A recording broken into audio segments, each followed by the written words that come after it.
You've probably heard about the obesity epidemic, but how much do we really know about it?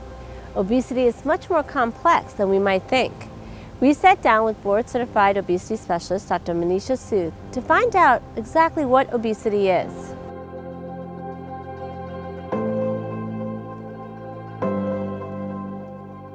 So we hear a lot about that there's an epidemic now of obesity in the United States. Can you tell us what exactly is obesity? And how common is it in the United States right now? Is it as bad as people in the news say it is?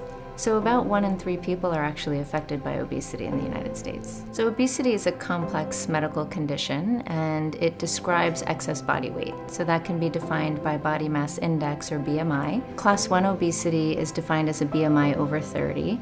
Class 2 obesity is defined as a BMI over 35, and Class 3 obesity is defined as a BMI over 40. Obesity is much more complicated than what meets the eye.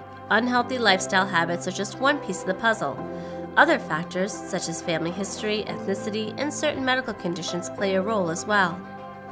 Obesity is a medical condition, which means there are treatments that can help.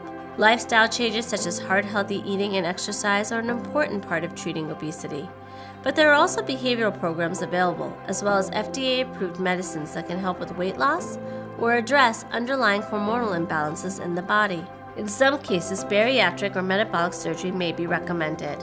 I mean, it's very validating for patients who come and see me or other obesity specialists that we can reassure them that our understanding is that it is a chronic medical condition. It's very complex. There are so many factors that go into it. These could include genetic syndromes like Prader-Willi syndrome, or even just family history of obesity, the genetics of which are more complex and less well understood with the current data that we have.